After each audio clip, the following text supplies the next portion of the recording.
आदाब नाज़रीन, मैं आपका मेज़बान सैयद नईमुद्दीन। आप देख रहे हैं वॉइस ऑफ गुलबर्गा पर एक मुलाकात आपके साथ में 10वां एपिसोड।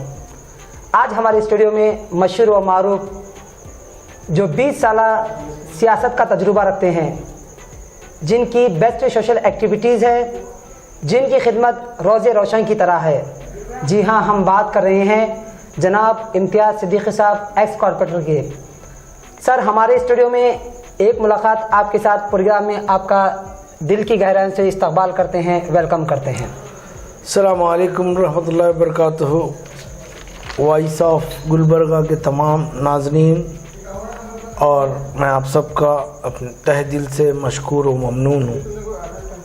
सर, सवालों का सिलसिला शुरू करते हैं। सर, सबसे पहले सवाल है, अनवर मानपड़े साहब मरहूम अलहाज कमरुल इस्लाम साहब और मोहतरमा कनीज़ फातिमा साहब को चोर कहा, मगर आपने छोटा सा मेमोरेंडम दिया, मगर इसके बाद अब तक आपने कुछ नहीं किया। ये कोई मामूली बात नहीं है।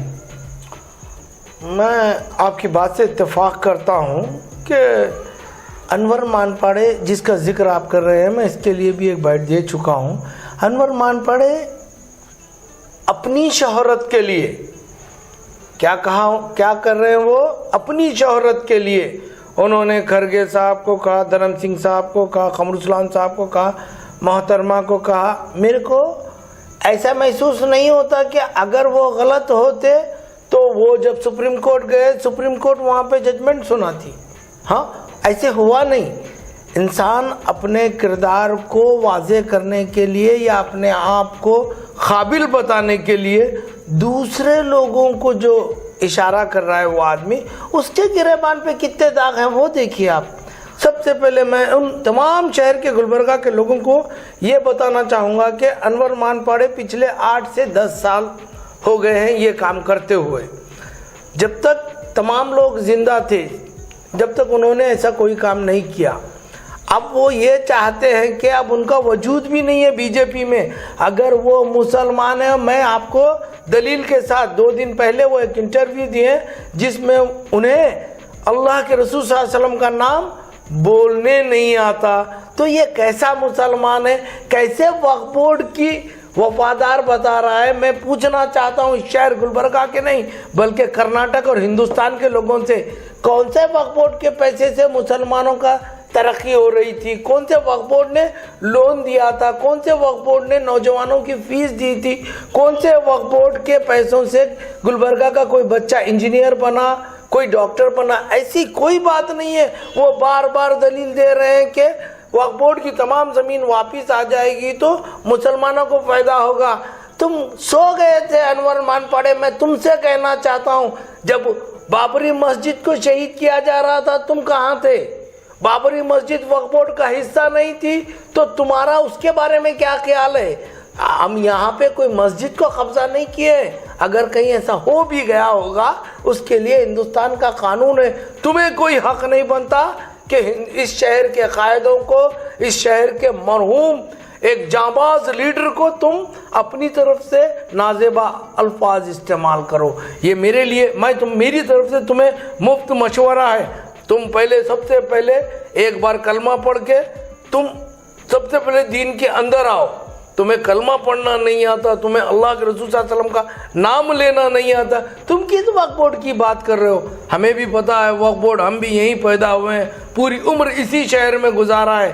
तुम जहाँ पैदा हुए हो वो हैदराबाद कर्नाटक नहीं, वो बेंगलुरु है, मंगलूर है। हम पैदा हुए हैं हैदराबाद कर्नाटक में। ये तमाम ज़मीन निज़ाम सरकार की थी। आप हमें क्या बताते हैं कि कौन सच्चा है कौन झूठा? सबसे बड़ी आपकी सच्चाई ये है कि आप एक ऐसी पार्टी में हैं जिस पार्टी में आपका कोई वजूद नहीं और वो पार्टी कभी भी वक्फ बोर्ड के हक में नहीं। सबसे पहले तुम अपने आप को अगर मुसलमान कहते हो, मेरा मशवरा है कलमा पढ़ के जाओ, अल्लाह से तौबा करो। तुम जिन मरहूम के बारे में बदतमीजी से पेश आया है, हो सकता है अल्लाह तुम्हें माफ़ करे। सर, फिर सवालों की तरफ बढ़ते हैं। फिर हमारा सवाल है कि मरहूम कमरुल इस्लाम साहब के इंतकाल के बाद असम्बली इलेक्शन में और भी कैंडिडेट थे, मगर आपने मोहतरमा कनीज़ फातिमा साहबा ही को क्यों हर मामले में आवाज़ उठाने के लिए गुलबर्गा की अवाम ने जो वोट डाला है वो काम होता हुआ नज़र नहीं आ रहा है। किस बिना पर आपने मोहतरमा कनीज़ फातिमा साहबा का सपोर्ट किया?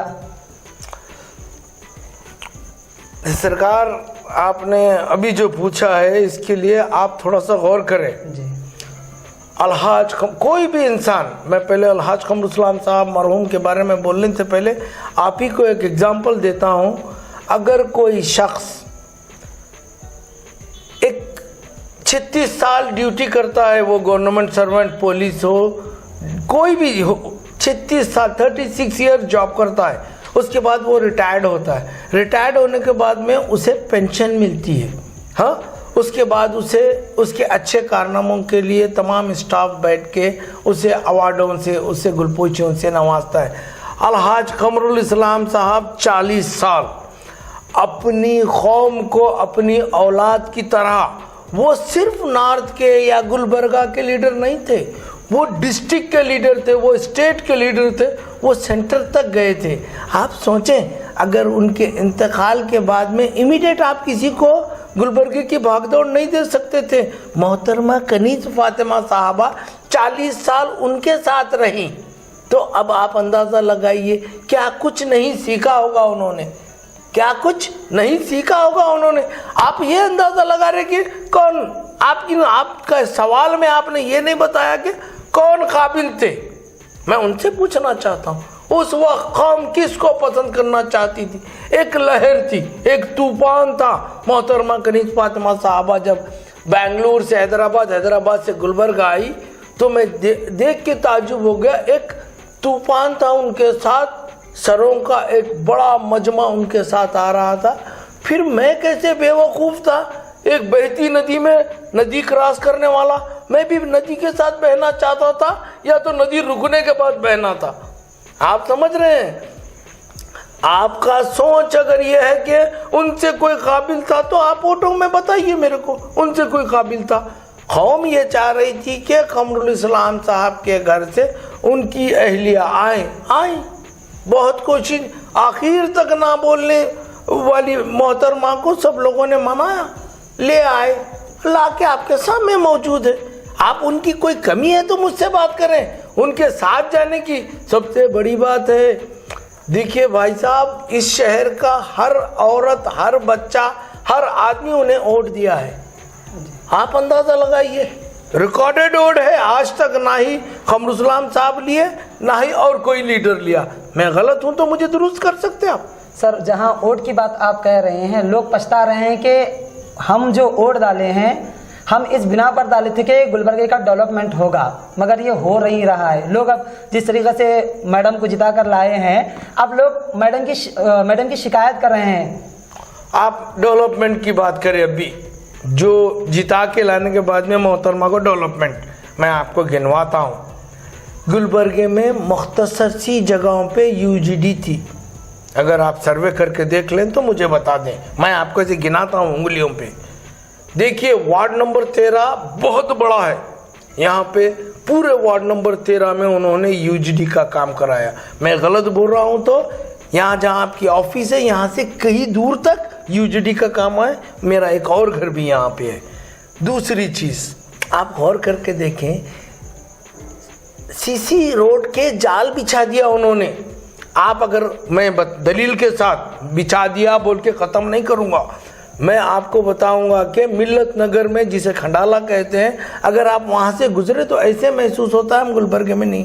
वहाँ इमारतें, वहाँ के रास्ते, वहाँ के नालियाँ।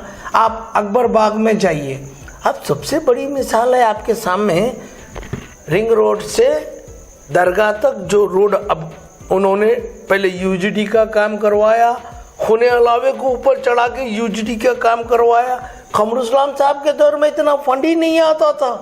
वो जब जीते थे जनता दल से, वहाँ पे कांग्रेस की सरकार होती, वो जिस पार्टी से जीतते उसके अपोजिट की सरकार होती। ये भाभी को 14 महीने मिले हैं, भाभी बाकी का अपोजिशन में ही है। आप पूछ रहे काम नहीं हुआ, और कौन सी जगह क्या काम हुआ आप मेरे को बताओ। इस शहर में आर्टिकल 371J जब से आया है, इस शहर का रोज सुबह में, और एक बात आपको बता दूं, बॉम्बे होटल से उमा होटल तक जो पाइपलाइन पानी की नई बिछाई गई है, आप जाके देखें वहाँ लोगों को पानी नहीं था। रोज सब कुछ हस्बे मामूल चल रहा है। दरगाह का इतना बड़ा प्रॉब्लम था, मैं माना नईम खान साहब ने बहुत कोशिश की, 2 तरफ से कटवाया, बहुत कोशिश की, लेकिन काम तो वो कांग्रेस के ही दौर में हो रहा है ना। बीजेपी वाले फंड नहीं दे रहे, उसके काम के पैसे शरण प्रकाश पाटिल साहब से शुरू करो आप, आखिर में आकर आप मोहतरमा कनीज फातिमा साहबा के पास ही रुकना है। वो पूरा रास्ता देख लो आप, बड़ा ब्रिज बन रहा है। आने वाले दिनों में जब आपकी नस्ल आएगी तब भी वो आपके लिए वो कुश्ता रहेगा, बड़ा सा ये रहेगा। आप इसको गौर करें।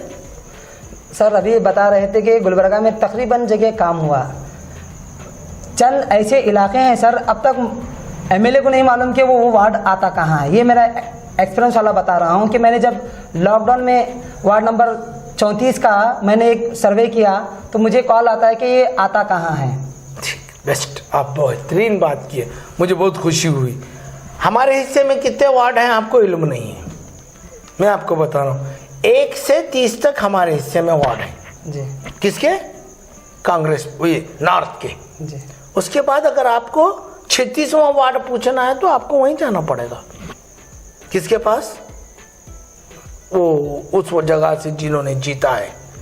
मैं ये बताना चाह रहा हूँ, वार्ड कहाँ से कहाँ जा रहा है उसका मसला नहीं है। आप मोहल्ले का नाम बोले आप 36 नंबर वार्ड में कौन सा मोहल्ला, 6 मोहल्ले लगते उसको, बोलिए कौन सा मोहल्ला? मैं कपनूरी की बात कर रहा हूँ सर। हाँ भाई साहब, 36 नंबर वार्ड में कपनूरा क्या नहीं हुआ बोल रहे आप? वहाँ लॉकडाउन में जी आपको मैं कंफर्म कर देता हूँ। आप आपने 36 नंबर वार्ड में कंफर्म किया तो मैं आपको बताता हूँ, कपनूरा भी हमारे हिस्से में है जी, उधर का हिस्सा हमारे हिस्से में नहीं है। आप ये देख लो, मिल्लत नगर हमारे हिस्से में है जी, कपनूरा हमारे हिस्से में है, मुस्लिम संघ हमारे हिस्से में है। ये तमाम हिस्सों को आप जोड़ते आए, कुछ हिस्से हमारे पास नहीं है। अब भाभी को आप बोलोगे वार्ड नंबर 36 कहाँ है, वार्ड नंबर 36 की बजाय आप बोलिए कपनूरे में ये प्रॉब्लम है। क्यों? लॉकडाउन में जब तेज बारिश आई भाभी नहीं गए थे वहाँ, पीछे का नाला भर गया था लोगों को। अभी वहाँ पे मेरे दलित भाई रहते हैं, उनके लिए लैट्रिन का इंतज़ाम किए, बनाने का सब कुछ। देखो आपको दिखाई वो ही देगा जो आप देखते हैं। आपकी आंख 2 किलोमीटर देख सकती है, भाभी की पूरे शहर को देखना, उसके बाद में आजू बाजू डिस्ट्रिक्ट से जो लोग हमें देखने आ रहे हैं, हमसे उनके परेशानियां सुनने आ रहे हैं, हमें उन्हें देखना है। आप गौर करके देखिए। सर फिर सवालों की तरफ आगे बढ़ते हैं। आपने इलेक्शन के दौरान कहा था कि अगर गुलबर्गा में मोहतरमा कनीज फातिमा साहबा को वोट देंगे तो गोश्त बंद नहीं होगा। ये बयान वक्तिया तौर पे था या इलेक्शन के पीरियड में आपने जो कहा था कि ये कहाँ तक सही है? ओह, आप सवाल के भी तो कैसे ये अधूरा है। मैंने अपनी तकरीर में कहा था कि मोहतरमा कनीज फातिमा साहबा के साथ में कांग्रेस पार्टी को अगर इस सूबे के तमाम लोग वोट देंगे, हम बरसरे इख्तदार रहेंगे, तो हम यहाँ पे गोश्त बंद होने नहीं देंगे। यहाँ पे हुआ ये कि 14 महीने की हमारी सरकार रही, 14 महीने में हमने कभी गोश्त बंद होने नहीं दिया। उसके बाद जब बीजेपी की सरकार आई, आपको ये सोचना चाहिए कि किसकी सरकार में बंद हुआ और किसकी सरकार ने चेयरमैन के लिए सपोर्ट किया। आप वो नहीं देख रहे। आप मुझसे सवाल में और एक बात ऐड कर लीजिए, जब बिल का सपोर्ट किया तो किसने किया?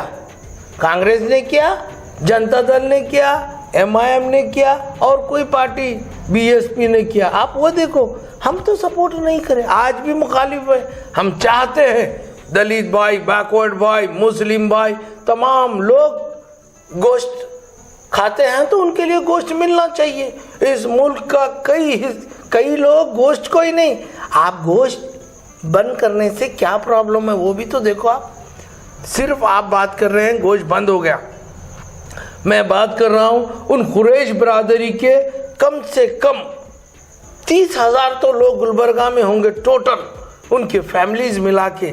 आज वो तो बेकार हो जाएंगे ना।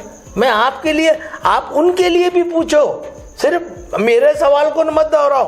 कांग्रेस पार्टी की 14 महीने की इख्तिदार में अगर हमने गोश्त बंद किया तो उसके मेरे अल्फाज मैं वापस ले सकता हूँ, लेकिन मैं ऐसे कोई बात गलत नहीं बोला। आज भी कांग्रेस पार्टी फिर इख्तिदार में आएगी तो हम बराबर गोश्त खाएंगे।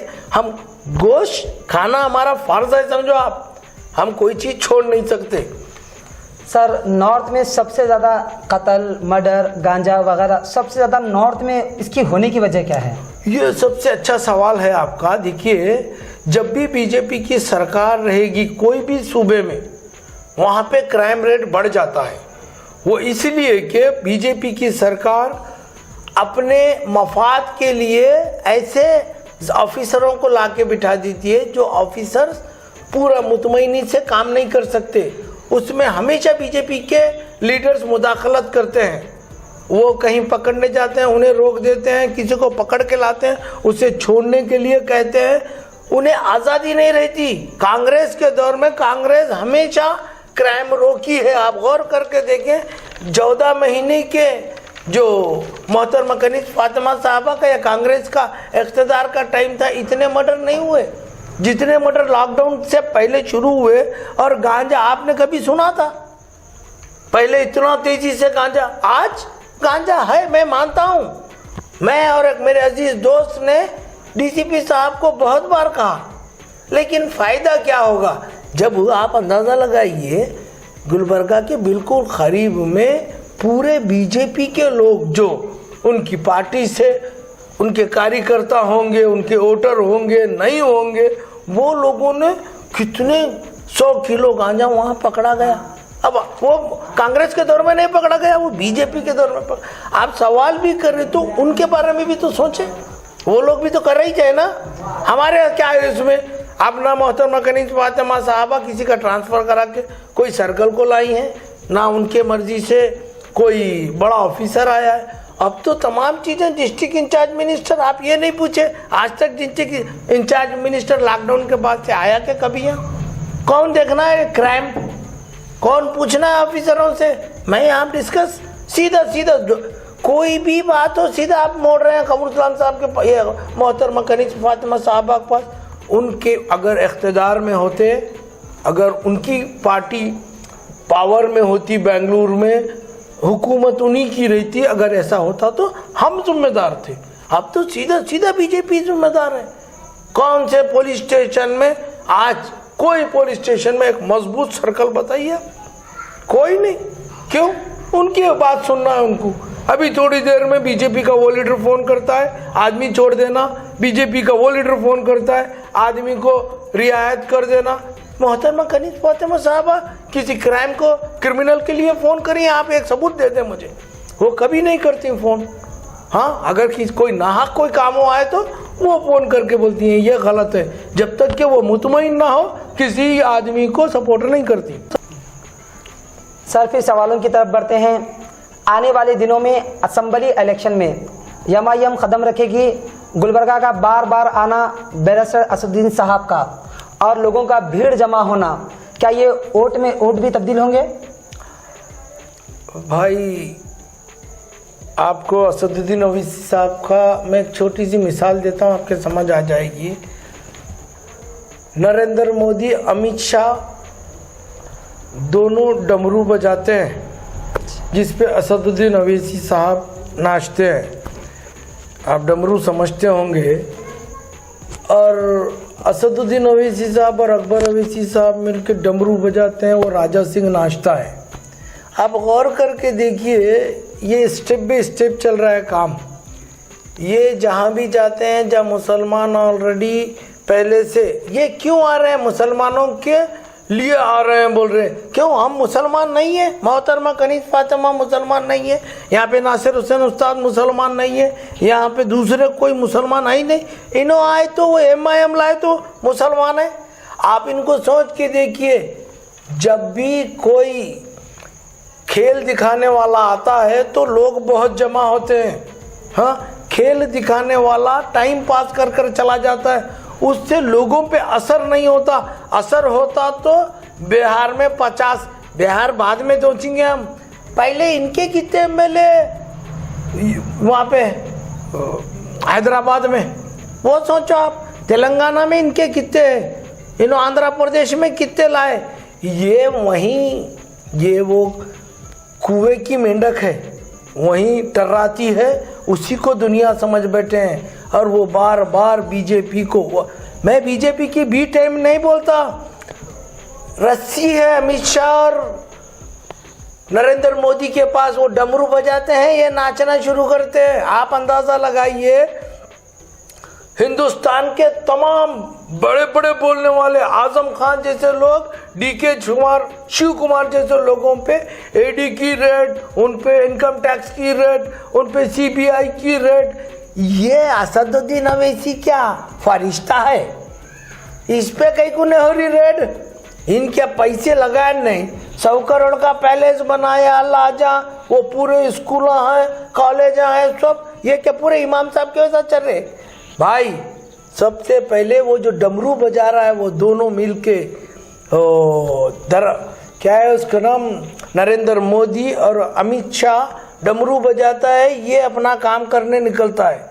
और दूसरा आदमी इनके लिए कोई और है, इन औरत के लिए डमरू बजाते हैं हैदराबाद में, राजा सिंह, बुरे से बुरा बोलता है राजा सिंह इनके खिलाफ, उसको कुछ नहीं करते। ये अमित शाह और नरेंद्र मोदी के लिए बुरे से बुरा बोलते, वो इनका कुछ नहीं करते। आप अंदाजा लगाइए इनकी पॉलिटिक्स को। वो ऊपर बैठकर बंदर की रस्सी अपने हाथ में रख के मदारी की तरह बजा रहे हैं। ये यहाँ पे वो राजा सिंह की मदारी की लेके एक भाई बजाता है, एक भाई खींचता है। तो जब राजा सिंह नाचता है, वहाँ ऊपर से मोदी बजाता है, अमित सिंह खींचता है, तो ये इन नाचता है। क्या है ये असद अवैसी। आप सोच के देखिए, हम गुलबर्गे में बात करते हैं, खमरुसलाम साहब के मौत के बाद गुलबर्गे को जो वैक्यूम पैदा हुआ उसको पूरा करने की कोई गुलबर्गे में आदमी कोई भी मर गए, पूरे मरदा, तू लाया तो तेरी पार्टी है तो चौथा। मोहतरमा कनीज फातिमा साहब काम नहीं कर रहे, क्या वैक्यूम बना बताओ। वैक्यूम वो गिने चुने चंद आदमी जो अपने मफाद के लिए, हाँ, उनका वैक्यूम, हमारे लिए कोई काम करने। कौन से पूछ के देखो गुलबर्गा की, पूछो क्या वैक्यूम बना हुआ है। नहीं, जब वो मरे थे, जब वो इस दुनिया से चले गए थे खमरुसलाम साहब, हाँ वैक्यूम बना था। जब मोहतरमा ने ठहरने से इनकार किया तब वैक्यूम बना था। अब तो वैक्यूम है ही नहीं, बनने का सवाल ही नहीं उठता। बार बार असद अवैसी कोसता है कांग्रेस को। सोच के देखो, मैं आज तुम्हारे चैनल पे एक बात बताता हूँ।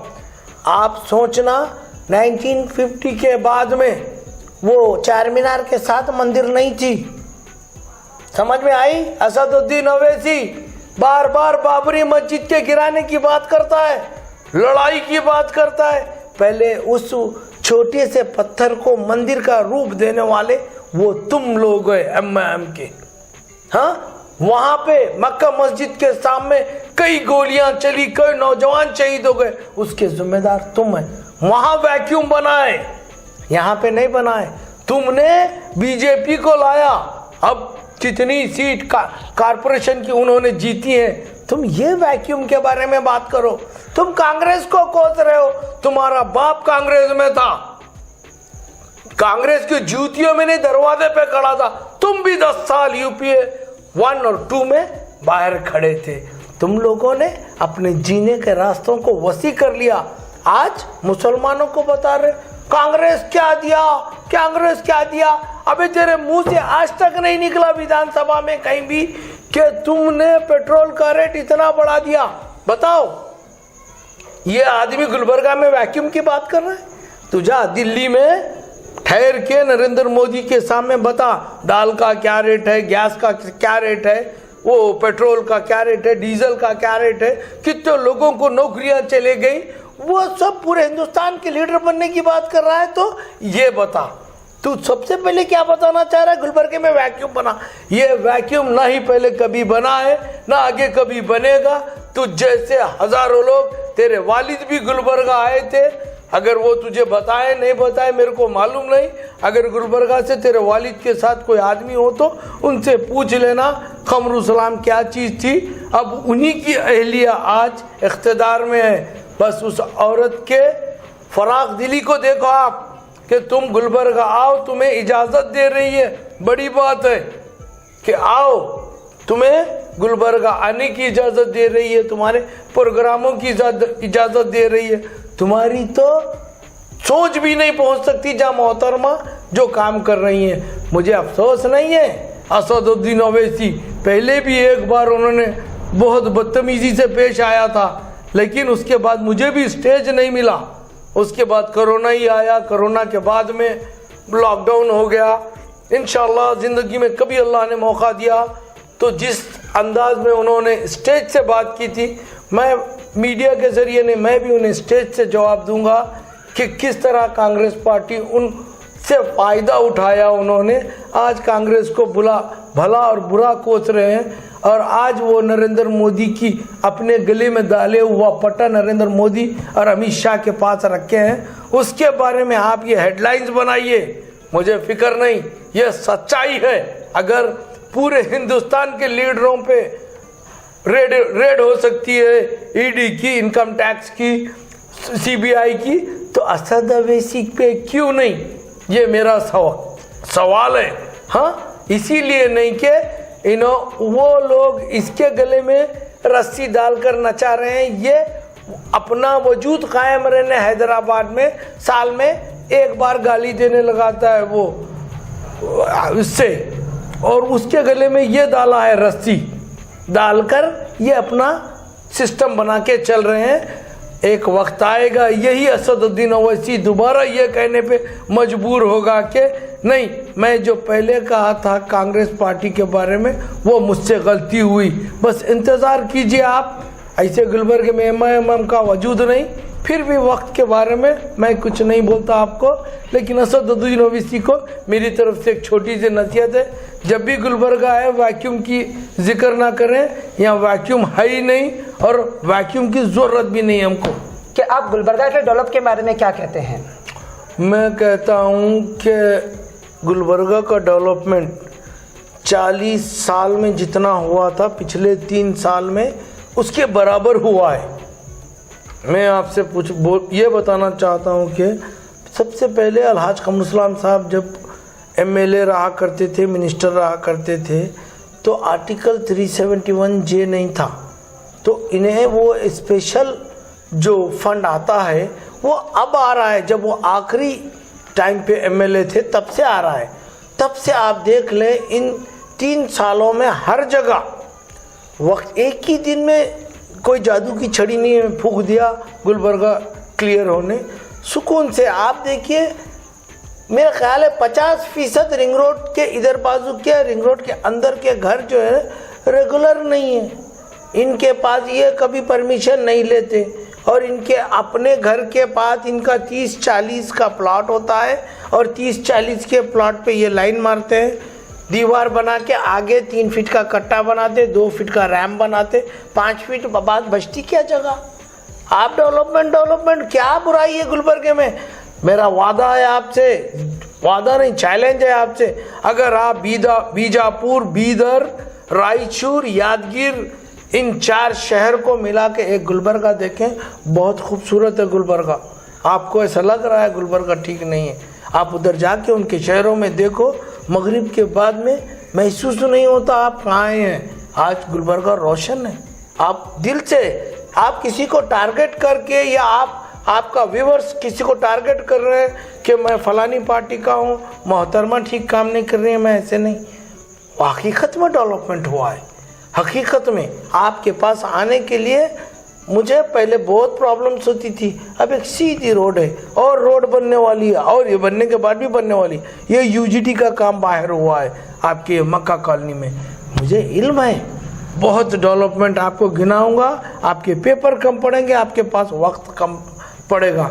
आपको हर चीज़ की दलील के साथ बोल रहा हूँ। बहुत से लोग इल्ज़ाम लगाते हैं, इल्ज़ाम तराशी से काम नहीं होता। मैं दलील के साथ मोहल्ले के नाम लेके बढ़ा हूँ। अगर आपको किसी को देखना है तो मुझे कॉल करें, लेके जाके बताता हूँ। कोरोना के पीरियड में मोहतरमा कनीज़ फातिमा साहबा गुलबर्गा में ना होने की वजह अक्सर अवाम का कहना है कि मैडम गुलबर्गा में कम रहते हैं, बेंगलुरु में ज़्यादा रहते हैं। मालूम नहीं होता कि गुलबर्गा के एमएलए हैं या बेंगलुरु के। हाँ, बहुत अच्छी बात है। आप एक बात गौर करो, विधानसभा गुलबर्गे में है क्या बेंगलुरु में है? जी, थोड़ी कॉमन सेंस है, बहुत सोचने वाली बात है। लोग जो अल्फाज बोल रहे हैं, गुलबर्गा में विधानसभा नहीं है, यहाँ पे वहाँ पे विधानसभा है, वहाँ पे उन्हें मीटिंग्स अटेंड करना पड़ता है। पार्टी की हेड ऑफिस वहाँ पे है, वहाँ पे तमाम एमएलए एमपीज हैं, वो वहाँ पे अटेंड करते हैं। आप बोल रहे गुलबर्गे के एमएलए, वहाँ के एमएलए गुलबर्गे के है, जाना वहाँ पड़ता। ये आप अभी जो डेवलपमेंट का जिक्र कर रहे थे, वो डेवलपमेंट के पैसे लाने के वास्ते, वो डेवलपमेंट के तमाम बातें करने बेंगलुरु जाना पड़ता, गुलबर्गे में नहीं है। सर मैं यहाँ पे ये बात कहूँगा कि नॉर्थ के एमएलए ही क्यों जाते हैं, साउथ के एमएलए को हमने ज़्यादा बेंगलुरु जाते हुए नहीं देखा। सब लोग जाते हैं। आपकी ये आपको ज़रूरत ही नहीं है साउथ के एमएलए से मिलने की। सबसे बड़ी बात क्या है, आपको साउथ के एमएलए से मिलने की ज़रूरत नहीं है। इस वजह से आप उन्हें गया हुआ है नहीं मालूम होता। आपको यहाँ एक ही मोहतरमा दिख रहे, बेंगलुरु जा रहे बोल के। आज पिछले 5 दिन से, और एक आपने कहा कि कोरोना में कौन बाहर थे? आपका कैमरा चल रहा था ना जब भी जी, मेरे को नाम गिनाओ। बहुत सारे लोगों ने नाम बोलो आप। बहुत सारों में सबसे पहला नाम इम्तियाज सिद्दीकी है। सबसे पहला नाम। पूरे शहर के लिए लॉकडाउन था और मेरे लिए पूरा ओपन डाउन था। मैं हर जगह ESI hospital, GIMS hospital, DHO, corporation, सब जगह गए हूँ। आप मेरे को ये बताओ कि सबसे पहले आप ही सवाल करें तो कौन सा अपोजिशन लीडर मोहतरमा कनीज़ फातिमा साहबा नहीं थे बोल रहे, फिर कौन थे वो जरा मेरे को उसका एक नाम बोल दो आप। मोहतरमा ने बेंगलुरु में रहकर यहाँ पे हमें फ़ोन किया, बताया कि आप फलानी जगह जाइए, मैं आ रही हूँ। आने जाने के रास्ते बंद थे, आपको ये भी मालूम है। हाँ, वो बेंगलुरु जब चले गई तब लॉकडाउन हुआ, उसमें भी वो स्पेशल पास लेकर आई, आकर लोगों तक अनाज पहुँचाई, लोगों के घरों तक गई। अब आप देखो, एक औरत को एक पैक देने के बाद में उसकी ख्वाहिश रहती है एमएलए फ्री में दे रहे 5 देना बोल के।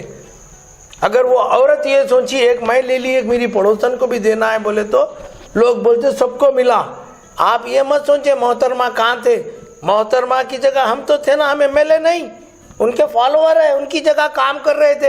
एक अपोजिशन लीडर बता दो आप, ये लीडर ग्राउंड पे था, मेरे को बताना आप, मैं उसका जवाब देता हूँ। सर आपने पूछा कि कौन लॉकडाउन के पीरियड में बाहर थे। हमने बहुत सारे लीडरों को देखा, जिस तरीके से हम लेते हैं वाद बाबा जी को ले लेते हैं, अलकर चुलबुल साहब ही को ले लेते हैं और नासिर हुसैन उस्ताद साहब को ले लेते हैं। इन्होंने कोरोना के पीरियड में जाकर लोगों से मिला है। कोई नहीं, तुम्हारा कैमरा झूठ बोल रहा है या तुम झूठ बोल रहे? मुझसे पूछो कौन बाहर आए। मैं किसी के नाम के साथ नहीं बोलता, कोई बाहर नहीं आए।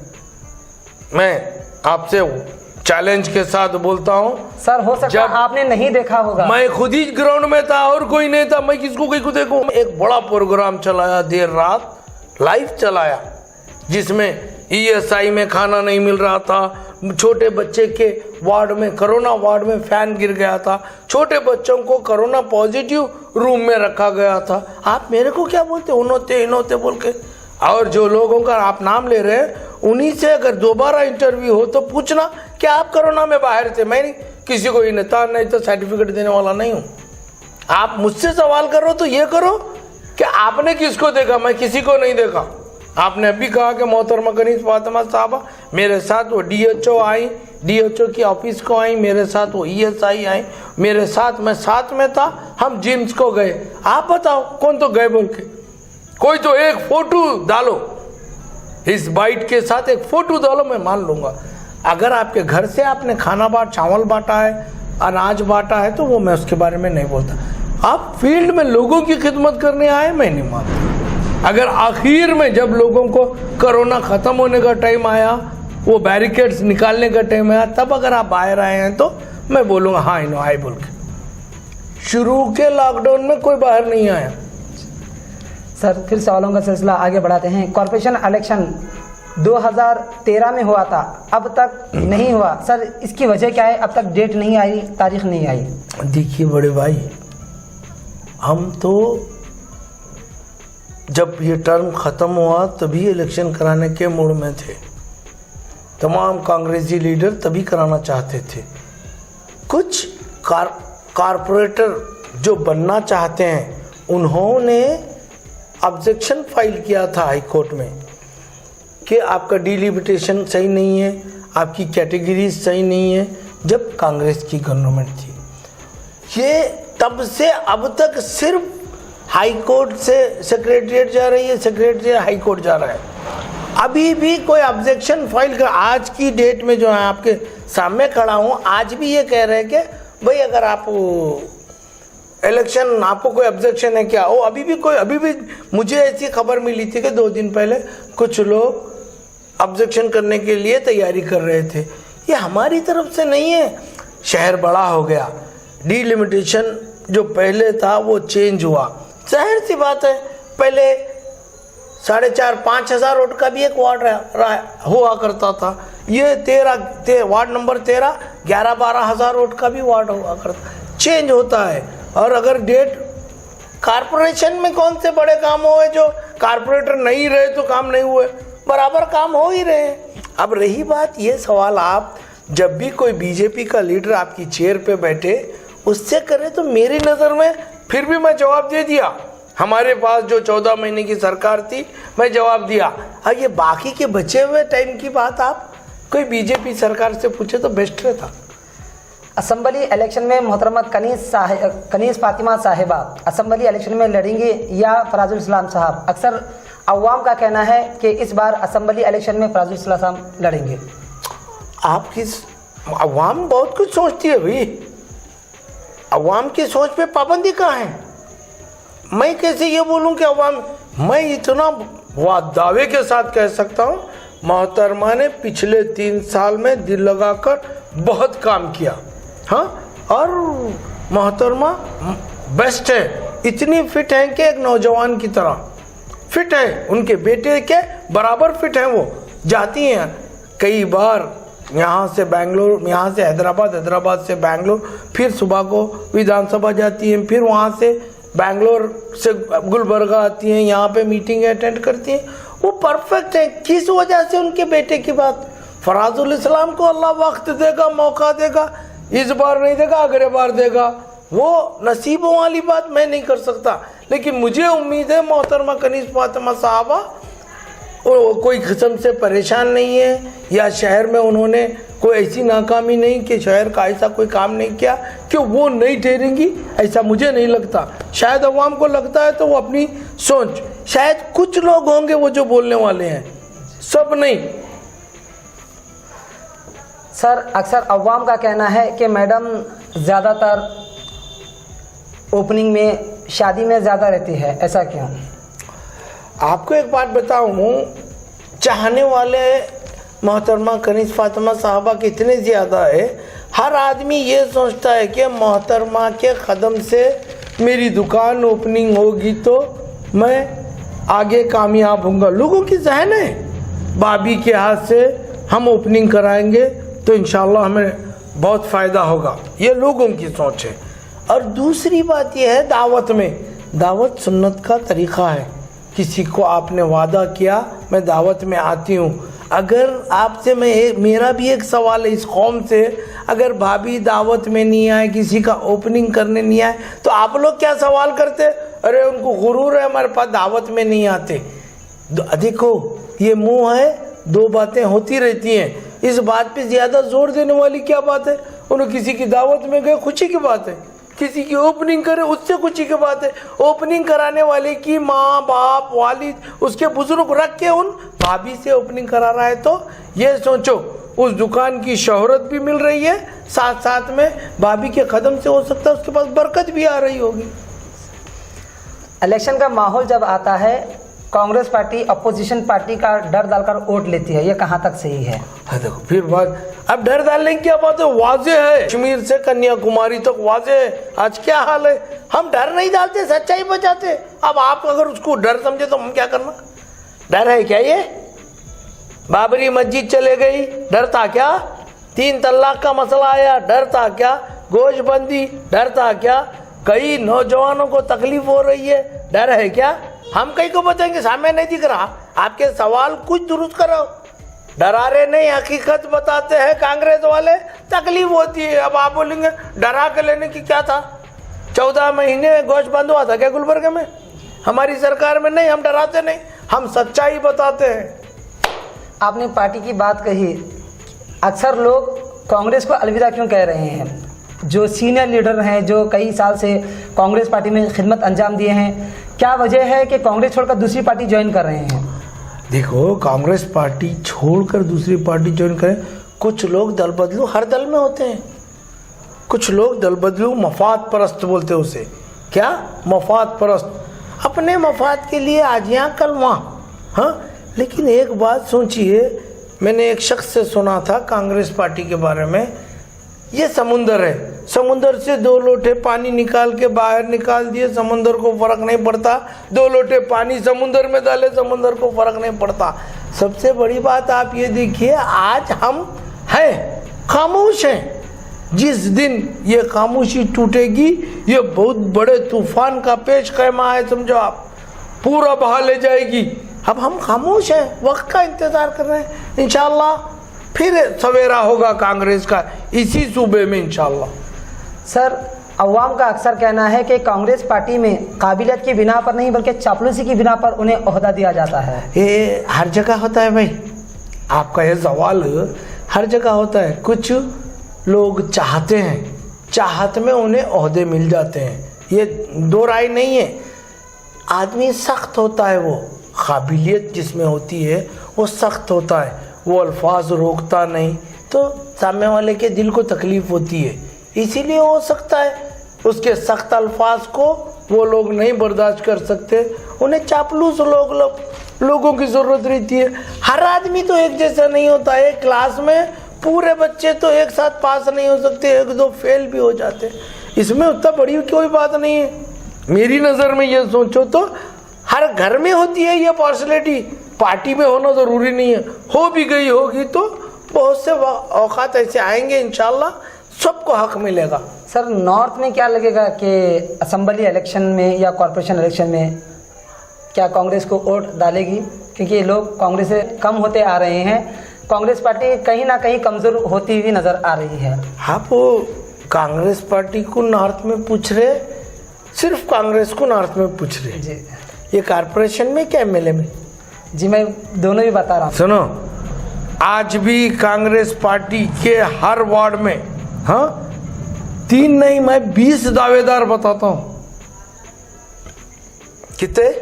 20, सिर्फ कांग्रेस पार्टी के टिकट के लिए, एक दावेदार नहीं, और परफेक्ट 3 है, वो भी 20 में से 17 कमजोर हो तो परफेक्ट अगर 3 है तो वो तीनों भी दावेदार हैं कांग्रेस के, इसमें 2 राय नहीं है। हाँ, वक्त आएगा, सब लोग देख रहे हैं, ऑब्जर्वर हैं, सब लोग देखे हैं, मीटिंग में फैसला लेंगे, जो पार्टी के बड़े जिम्मेदार हैं वो उन्हें वोट देंगे। अब रही बात एमएलए की, आपको मैं बहुत पहले सवाल पे बोला, वोट देंगी नहीं देंगी ये आप मैं फैसला तय नहीं करते, सिर्फ 2 दिन में कौम तय करती है हम वोट देना किसको है।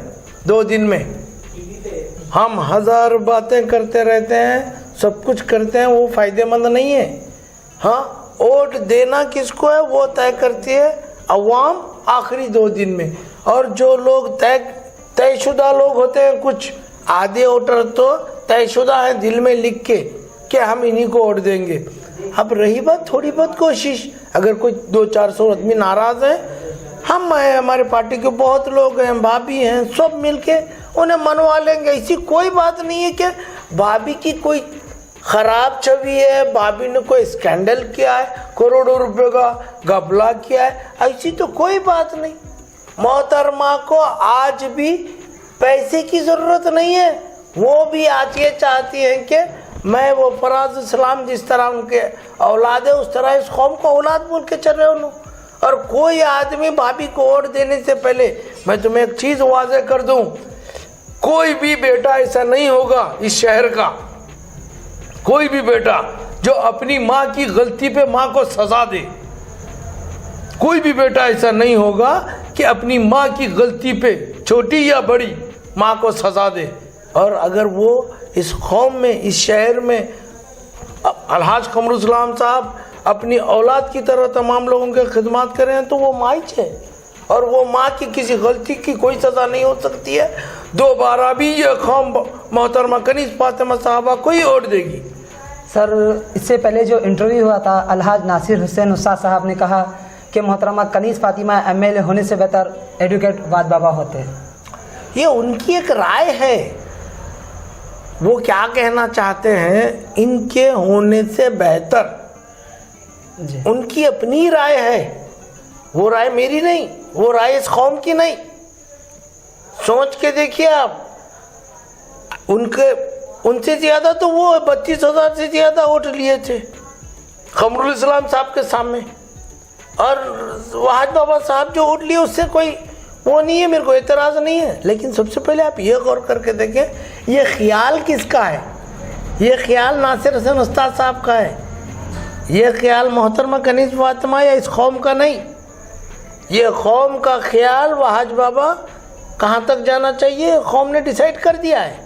तो अब अगर अब कोई आदमी मुझे भी बोल दे, मैं भी कैंडिडेट कोशिश कर रहा था भाभी आने से पहले, ये मायने नहीं। आप जिनसे सवाल पूछे हैं वो बताए आपको कि इन्हों होती तो बेहतर, उनका ख्याल है। ये ख्याल नासिर हुसैन उस्ताद साहब का है। मैं उनको भी इस ख्याल पे मुबारकबाद देता हूँ कि अगर मोहतरमा कनीज़ फातिमा साहब गुलबर्गा नहीं आती, हाँ, तो मुझे नहीं लगता कि यही जवाब होता नासिर हुसैन उस्ताद साहब का।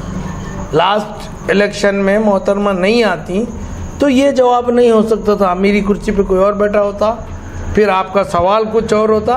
नासिर हुसैन उस्ताद साहब ये नहीं बोलते कि वहाज बाबा मोहतरमा से बेस्ट होती। सर, लास्ट में वॉइस ऑफ गुलबर्गा के नाज़रीन को क्या मैसेज देना चाहेंगे? मैं तमाम लोगों को अपने दिल की गहराइयों से शुक्रिया पहले अदा करूंगा और उसके बाद कहूँगा, इस शहर में अमन कायम रखिए। अपने जवान बच्चों को बेवक्त सोने से पहले उनके हाथ चेक करिए ताकि वो किसी नशे में मुब्तला तो नहीं हो गया, और उसकी आंख चेक करिए, क्योंकि ज़्यादातर नौजवान बच्चे नशे की तरफ जा रहे हैं। आप अपने बच्चे को वक्त पे घर आने की नसीहत करिए और अपने बच्चे को गाड़ी स्लो चलाने की। आजकल आप बोलेंगे बच्चे नशे कैसा, गोलियों से खुशबू नहीं आती है। बच्चा अगर कोई धुंध में बैठ रहा है तो उसे गौर कीजिए, और सबसे पहले आप अपनी जगह अपने सफ़ों में अमन कायम कीजिए।